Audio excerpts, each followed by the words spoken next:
todas, sou Juliana Rebouças e faço parte da coordenação estadual da CESP com Lutas Amazonas. E estou aqui para contribuir com o debate sobre a permanência da filiação do ANDES à Conlutas. Eu quero abordar com vocês 3 pontos importantes sobre esse debate. O primeiro, sobre os princípios fundamentais do ANDES e a contribuição do sindicato para a criação da CESP com Lutas. Segundo, um balanço necessário. O que fizeram as demais centrais e como atuou a CSP com lutas nos últimos 20 anos. E o terceiro é sobre a insuficiência das centrais sindicais tradicionais e a importância de uma central sindical e popular. Então, gente, a trajetória do ANDES nesses 41 anos tem sido marcada pela dinâmica histórica da sociedade brasileira. Ao longo desses anos, o ANDES enfrentou desafios conjunturais e estruturais, obteve conquistas e derrotas, mas sempre seguiu o caminho de um sindicalismo combativo, tendo como horizonte uma sociedade justa e igualitária. A resistência e a autonomia como princípios são marcas históricas muito fortes desse sindicato. A resistência como categoria histórica que se expressa pelo movimento de oposição e protesto à opressão. O ANDES sempre lutou e reagiu contra a exploração e a humilhação inerentes ao capitalismo. A autonomia, como outra categoria histórica, expressa pela determinação e firmeza político-ideológica e pela não submissão ao poder dominante nas lutas para além da dimensão corporativas, por salário e condições de trabalho, mas abrangendo também as diversas dimensões da vida social: educação, saúde, moradia, segurança, saneamento, transporte, reforma agrária, questões étnicos, raciais, questão de gênero, enfim, na luta pela defesa e construção do projeto societário de emancipação que as maiorias populares e toda a humanidade necessitam. Essa postura de resistência classista e autonomia sindical do ANDES foi central no debate sobre o papel da CUT na transição do século XX para o século XXI. A postura colaboracionista e governista da CUT, particularmente no início do governo Lula, lá em 2003, que se evidenciou na sua adesão acrítica às contras-reformas, e em especial a da Previdência, colocou o ANDES como uma das organizações protagonistas na criação da então Coordenação Nacional de Lutas, a Conlutas, o embrião da nova central sindical e popular. Segundo, um balanço necessário. O que fizeram as demais centrais e como atuou a CSP com lutas nos últimos 20 anos? Vamos lá. É muito importante que toda a categoria docente saiba que a CSP com lutas começou a nascer em um contexto de traição da CUT diante da contrarreforma da Previdência em 2003. Como principais marcos históricos, podemos destacar os seguintes. Em 2004, houve o Encontro Nacional Sindical em Goiás, reunindo aproximadamente 1.800 pessoas. Em 2006, houve o Congresso Nacional dos Trabalhadores, o CONAT, em Sumaré, São Paulo, reunindo aproximadamente 4.000. Houve também a criação da Coordenação Nacional de Lutas. Em 2008, teve o primeiro Congresso da Conlutas, em Minas Gerais. Em 2010, houve o primeiro Congresso das Classes Trabalhadoras, o CONCLAT. Houve também o segundo Congresso da Conlutas, em Santos, e a unificação entre organizações sindicais e populares. Houve também a criação da Central Sindical e Popular, CSP com Lutas. Em 2012, houve o primeiro congresso da CSP com Lutas em São Paulo. Paralelamente à consolidação da CSP com Lutas, classista, internacionalista e autônoma em relação a governos e partidos, da mesma forma que o ANDES, a CUT, por outro lado, foi cada vez mais se especializando em ser correia de transmissão dos governos. Por outro lado, por continuar enfrentando as contrarreformas e retirada de direitos, algo que fez desde a sua fundação, o ANDES passou a ser objeto de perseguição da CUT. 2 episódios expressam bem A intenção da CUT em destruir o ANTE. A articulação com o governo da hoje intitulada PROIFES, Federação, né, e a tentativa de caçar o registro sindical do ANTE. Não por acaso, já em 2004, enquanto o ANDES e várias entidades de servidores públicos lutavam contra a retirada de direitos por parte do governo, a CUT e o MEC foram protagonistas na criação de um dito Fórum de Professores, o PROIFES, que, declaradamente, seria colocado como alternativa ao ANTE. Nos anos seguintes, sempre de forma atrelada ao governo e vinculada à CUT, essa entidade foi responsável por propor acordos rebaixados e pela tentativa de colocar o ANTE na ilegalidade, a partir de uma fracassada manobra jurídica. Portanto, se tentarmos fazer um balanço apenas a partir de 2013, como estranhamente requer a diretoria do ANTE, deixaremos de fora elementos importantes que ajudarão a categoria a entender quais são as correntes que defendem que o ANTE se desfilie da CESP Conlutas, por que fazem isso e para onde querem levar o sindicato. Por outro lado, sem deixar de lado a parte da história anterior a 2013, também podemos fazer um balanço considerando esse ano como um marco histórico. De fato, nesse ano, novamente com a traição da CUT, né, do PROIFES e das novas organizações pelegas, a categoria docente sofreu mais um ataque do governo. Nesse ponto, é fundamental que as nossas colegas que entraram no Sindicato Nacional nos anos subsequentes percebam que hoje temos 3 situações diferentes de servidores em relação à condição de benefício na aposentadoria, né? Que é o primeiro, a possibilidade de aposentadoria integral para quem entrou no serviço público anterior a 2003. A segunda modalidade, né, a possibilidade de média de 80% dos vencimentos para quem ingressou entre 2003 e 2013. E o teto do INSS para quem se tornou servidor público após 2013.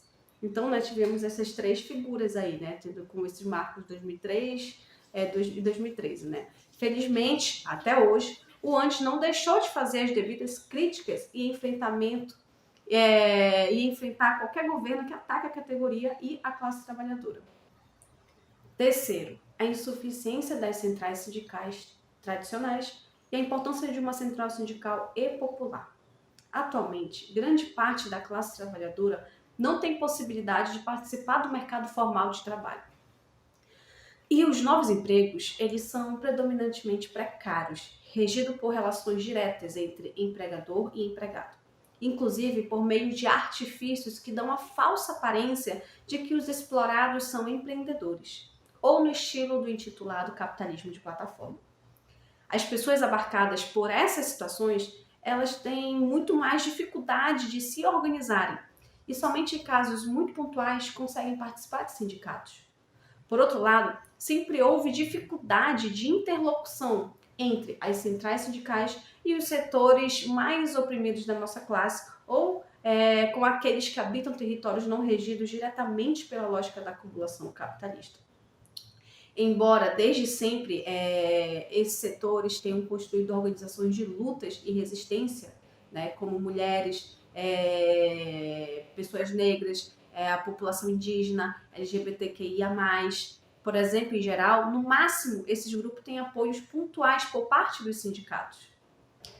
Pior, ainda hoje, muitos sindicatos não conseguiram romper com algumas ideologias estruturantes do capitalismo, com destaque para o machismo e a LGBTfobia. Da mesma forma, diversas etnias originárias, quilombolas, ribeirinhos e outras populações tradicionais têm defendido bravamente seus direitos ao longo da história no Brasil. Mas, nessas lutas, há pouco envolvimento das centrais sindicais.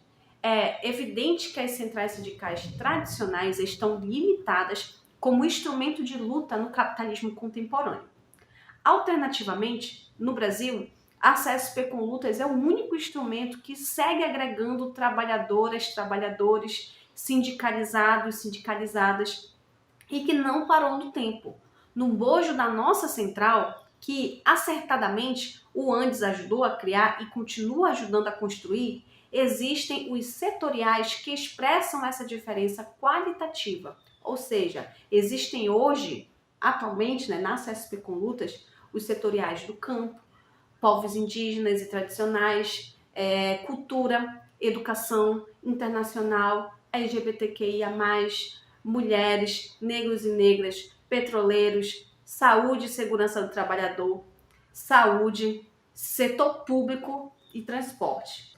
Embora a categoria docente do ensino superior desenvolva um trabalho de natureza eminentemente intelectual, esta é parte constituinte da classe trabalhadora e não deve ser apartada da mesma.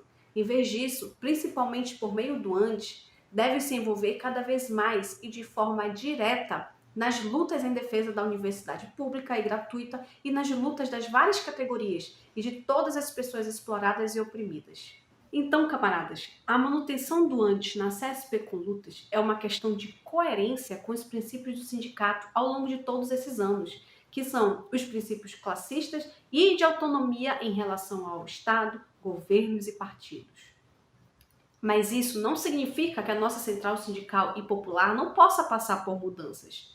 Ao contrário, é necessário abrir amplos e efetivos debates sobre a concepção de sindicato e de central, sobre internacionalismo, sobre relações com o conjunto da classe trabalhadora, sobre a forma adequada de organização e enfrentamento às opressões, entre outros temas. Mas esse debate deve ser feito de conjunto para fortalecer essa ferramenta de luta tão importante para a classe trabalhadora brasileira, que é a CSP com lutas. Meu nome é Érica Suruagi, sou professora da Universidade Federal Rural de Pernambuco e estou vice-presidenta da ADUFERP. Estou a convite da direção do SINDE-UEA para dialogar com vocês, professoras e professores dessa universidade, acerca do objeto de discussão do próximo Congresso do Andes, que é a desfiliação do Andes à CSP com lutas. Faço parte também do Fórum Renova Andes, e dentro desse fórum e também na minha base sindical, nós já temos feito vários balanços, e na ADUFERP nós temos uma posição desde 2017 contrária à filiação do Andes à CSP com lutas, pela desfiliação. E por que em 2017 nós tomamos essa posição? Nós fizemos um trabalho na base dos docentes, dos estudantes, junto com os técnicos, de constituição de um comitê, de comitês, em defesa da democracia, contra o golpe de 2016. Infelizmente, naquele momento, essa central sindical se alinhou aos golpistas, defendendo o fora Dilma, fora todos. Então, em 2017, nós já temos críticas violentas a essa posição dessa central sindical, que contribuiu para golpear a primeira presidenta mulher da história desse Brasil, uma mulher eleita democraticamente e que precisava ter cumprido o seu mandato. O golpe de Dilma gerou toda a catástrofe que nós vimos nos anos seguintes, desde a emenda constitucional 95, passando pela reforma da Previdência trabalhista, a reforma do ensino médio, enfim, a desgraceira que se assolou nesse país depois do golpe de 2016, e essa central virou as costas à luta que estava sendo empreendida pela categoria e pelo conjunto dos movimentos sociais e populares. Simplesmente fez coro com os golpistas, com fora Dilma, fora todos. Então, inaceitável, e a gente tem posição na ADUFERP desde 2017 pela desfiliação do Andes à CSP com lutas. Um outro elemento que eu queria chamar a atenção foi que, como consequência desse golpe, nós temos a perseguição ao atual e o ex-presidente Lula, com uma ação clara de utilização do judiciário para interesses políticos, e essa central sindical ficou omissa, calada, enquanto nós estávamos defendendo o Lula livre e elas estavam defendendo na trincheira oposta o Lula preso. Vimos em inúmeros congressos, inclusive o Congresso de Salvador, que foi no momento em que se anunciou a prisão de Lula, dirigentes dessas centrais defenderem o Lula preso.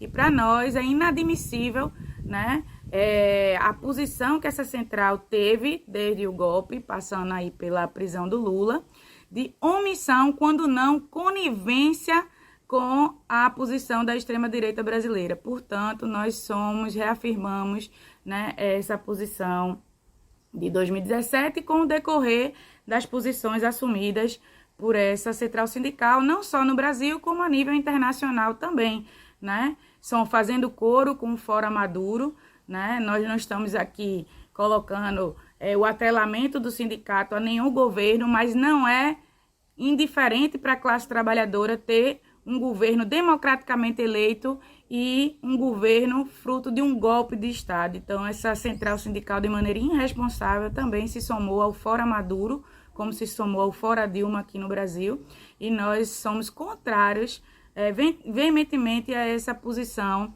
né, irresponsável, golpista dessa central sindical. Um outro elemento que nos chama atenção e também é motivo para reafirmar a necessidade dessa desfiliação é o isolamento que o Antissindicato Nacional esteve ao longo, inclusive, desses 4 anos muito sofridos, né, do Fórum Nacional Popular de Educação. Né, todas as entidades, mais de 40 entidades reunidas nesse fórum, e o Andes não participa. Né, amarrado, que eu digo que essa central é uma bola de chumbo no pé do Antissindicato Nacional, é uma política sectária de isolamento do conjunto dos trabalhadores em educação e também dos trabalhadores de maneira geral. Nós não conseguimos impulsionar, junto com essa central sindical, lutas unitárias contra a reforma da Previdência, por exemplo, porque não trabalha-se também numa luta que articule-se às centrais sindicais. Né? Então, essa CSP com lutas não dialoga com a CUT, não dialoga com as outras centrais, buscando a unidade dos trabalhadores contra as reformas ou as contra-reformas destrutivas aos interesses dos trabalhadores. Nós precisamos urgentemente, né, dialogar com outros sindicatos dos serviços públicos, ter uma relação também entre as centrais sindicais, buscando construir essa unidade, porque tem muito trabalho pela frente. Precisamos revogar a reforma da Previdência, precisamos revogar a reforma trabalhista, precisamos revogar a reforma do ensino médio, precisamos revogar o teto de gastos, precisamos, na área da educação, revogar as diretrizes, né, para a formação de professores. Então, a tarefa é enorme. E não é tanto faz se ficamos ou saímos da CSP. Ela continuará tendo uma política sectária de isolamento do Antissindicato Nacional, do conjunto dos trabalhadores e das trabalhadoras da educação, dos serviços públicos de maneira geral e dos trabalhadores como um todo. Então, portanto, né, deixamos aqui esses argumentos para que vocês reflitam, discutam aí na UEA, para que no próximo Congresso do Andes, que se realizará no Acre, né, estaremos lá defendendo a desfiliação, nós tenhamos, né, o desfecho desse casamento infeliz entre o Andes e a CSP com lutas. Contamos com vocês, com os delegados da UEA, para que a gente possa, né, no próximo ano de 2023, discutir essas relações intersindicais que o Andes deve estabelecer, os fóruns e as frentes que devem participar, e essa central é um obstáculo para a unidade para a classe trabalhadora. Então, um abraço e nos encontramos no Acre.